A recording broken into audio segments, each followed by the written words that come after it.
Hello, panelists. May I express my very deep gratitude to Strive India for inviting me to join this very distinguished panel to discuss India's neighborhood and, in particular, the challenge of China with regard to our neighborhood policy. So I have been asked to speak about Myanmar. As you are aware, the internal situation in Myanmar is very turbulent at the moment. There is a violent standoff between the military, the Tamadao as it is called in Burma, on the one hand, and you have the democratic forces essentially led by the National League of Democracy. But importantly also, several of the ethnic groups several of whom are in turn also armed groups. So what you have is the makings of a kind of a civil war actually unfolding in Myanmar.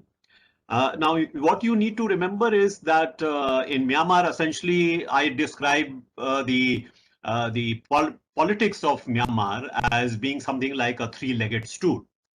And the three legs are essentially the armed forces, the Tamado.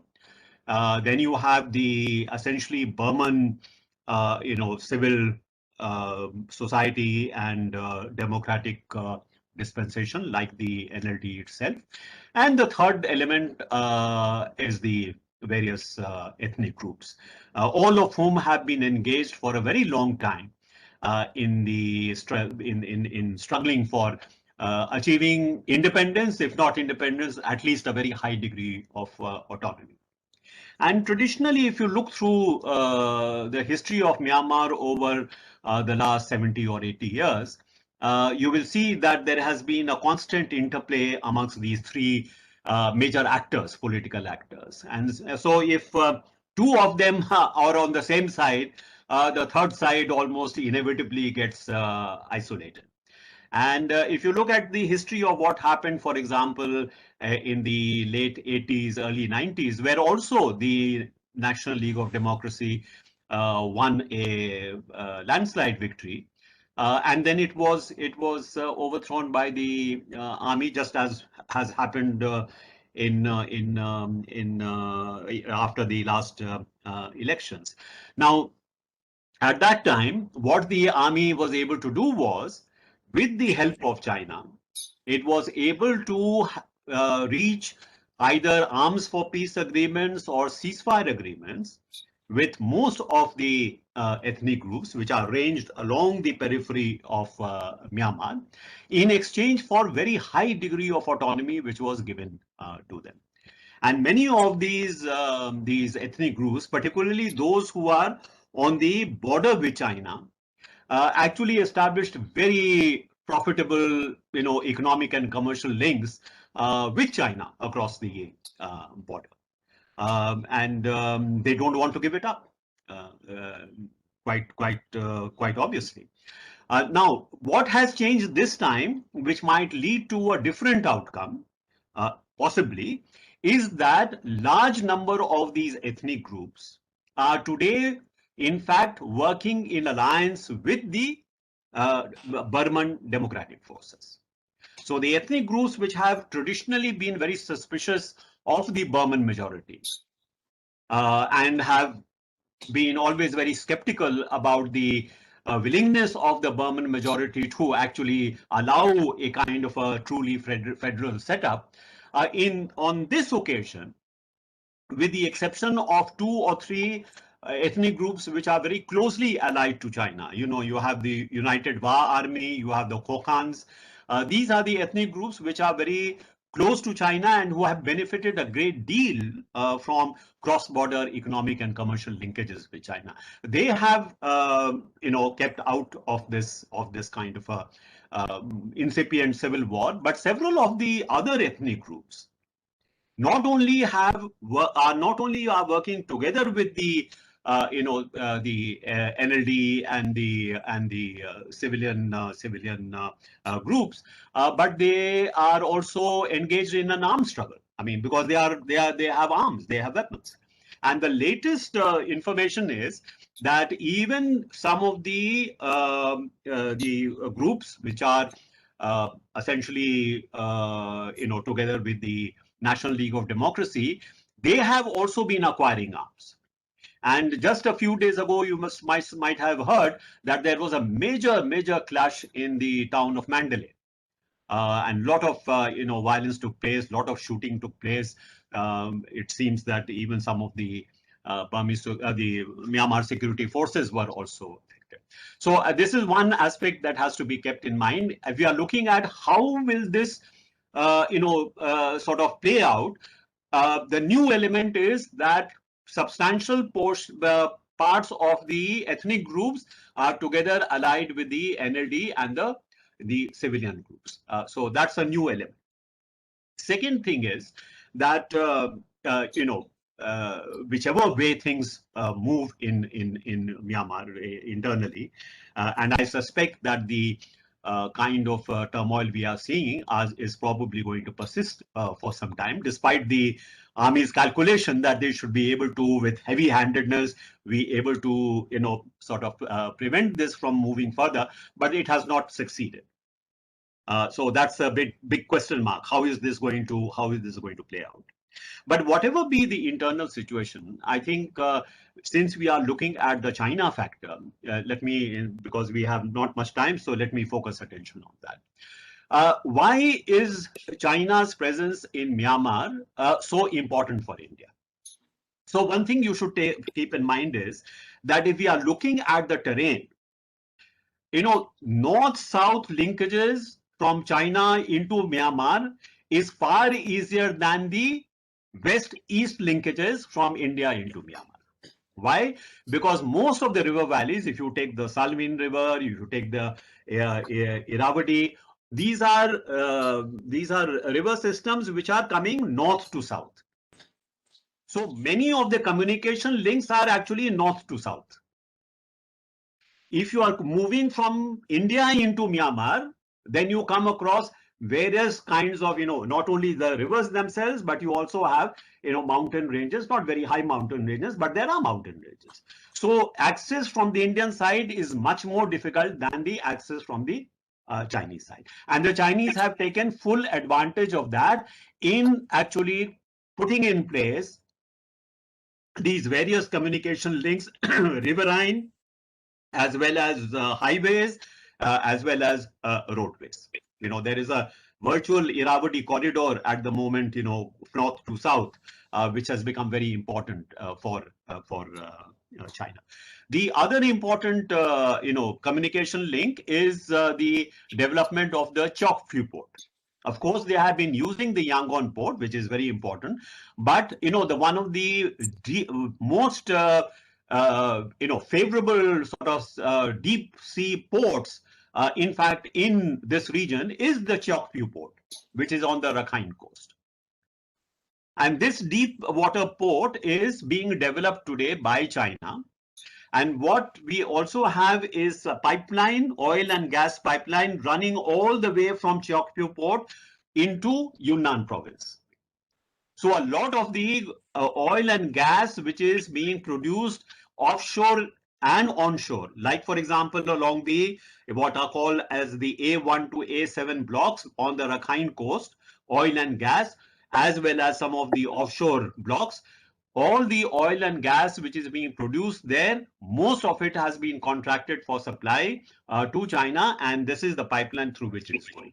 But there is also another importance of the Chokphu port, because instead of going through the Malacca Strait, which China thinks is their, it's a kind of a chokehold which its adversaries can have over China. Most of their oil supplies, most of their energy supplies and trade, in fact, goes through the Malacca port. That is why the leaders have said China faces a Malacca dilemma. So in that sense, the Chokphu port is very important because it allows them to bypass the Malacca Straits. And you can have oil and gas which is coming from the Gulf. In fact, use the Chokphu port where they can have, sort of large storage facilities. And use the oil and gas pipeline to bring it into China. So that should be remembered in terms of the infrastructure advantages that China has. Now, we have invested, of course, in the Sitwe port, what used to be known in the old days as the Akia port. But what Ambassador Ranjit Ray mentioned, here also we have a problem in terms of implementation. So this project, by the way, was started when I was ambassador in Myanmar from 1997 to 2001. And we are today in the year 2021. That project has still not been completed. So this is a great big failing on the Indian side, which has to be. Now, the other aspect why we have to be conscious of and be aware of the China factor is because Myanmar, if you look at the map, two things strike you immediately. One is that you have a 1400-kilometer long land border with Myanmar, which from north to south, you have Arunachal Pradesh, you have Nagaland, you have Manipur, and you have Mizoram. Four of the most sensitive northeastern states of India are ranged along this border. And of course, we have problems of insurgency, we have problem of sort of subnationalism in these states. So what happens on the other side of the border is of great importance to us because, as you know, in the past and probably today as well, several of the insurgent groups have their sanctuaries on the Myanmar side. So that is another reason why it is important. And if those groups are also being supported by China, as was the case in the past, if you remember, before 1980, we are going to have a major security situation on our hands. The other is, of course, the Bay of Bengal itself. So if you look at the Bay of Bengal, on the other side of the India's eastern seaboard is again Myanmar, and particularly the Rakhine coast that I mentioned to you. So what happens on that coast is again very important to India. Our missile tests are carried out on this Chandipur on sea, and that is also subject to monitoring by the Chinese. So for various reasons, what happens in Myanmar is extremely important to India. Now, what does it mean in terms of, therefore, the policy that India needs to have with respect to Myanmar? Now, what we have tried to do is that, of course, as Ambassador Ray also mentioned and was also mentioned by Mr. Pant with regard to Afghanistan, we simply do not have the same scale of resources to deploy in these neighboring countries as China is able to. They have much deeper pockets than we have. Therefore, what we have to do is to try and find what are some of the assets that we have which we can leverage in terms of safeguarding our interests, in terms of promoting our interests in our neighborhood. So with different countries, you may have to follow different policies. But with regard to Myanmar, what can you do? So one order of business is, and what we started following, for example, when I was ambassador there, we started changing our position with respect to engagement with the Myanmar army. Why did we begin to engage with the Myanmar army? Because if you wanted Myanmar's cooperation with dealing with the Northeast challenge that you have, then it is the armed forces, the Myanmar armed forces, which are going to be very important. Secondly, we also found, and particularly in my engagements with the Myanmar generals at that time, including the number 1 and number 2, General Monge was the army chief at that time, I discovered that they have great discomfort because of their dependence upon China. They would rather not be so dependent upon China, because historically there has been greater threat to them from China, not really from India. So if you look at the problem that they have had with the ethnic groups, not so much with India, mainly with the Chinese, because the Chinese had put them together under the Burmese Communist Party at one time, and when the Burmese Communist Party was disbanded, they still retained the linkages with these ethnic groups. So they used that as a kind of a leverage against the central government in Myanmar. So I found that there was a kind of a claustrophobia there because of this heavy dependence upon China, and therefore we were able to present ourselves as some kind of a countervailing presence to the Chinese presence in Myanmar. And the generals were quite receptive on that issue. So the first lesson that I draw is, even though it may cause us a lot of discomfort and maybe some of our other partners, particularly Western partners, may not be very happy with this, but we have to retain our strong engagement with the Myanmar army, because in terms of our own interests, having that engagement with the Myanmar army is very important.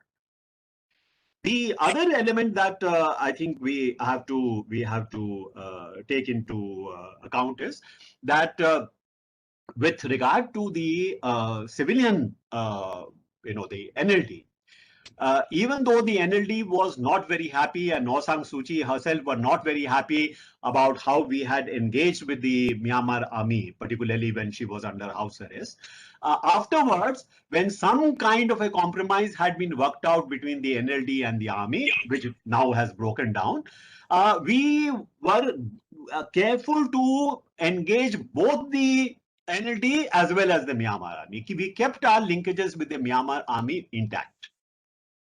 Now, at this time, I don't think that we can take a openly sort of partisan position with regard to either supporting the Myanmar, army or the NLD.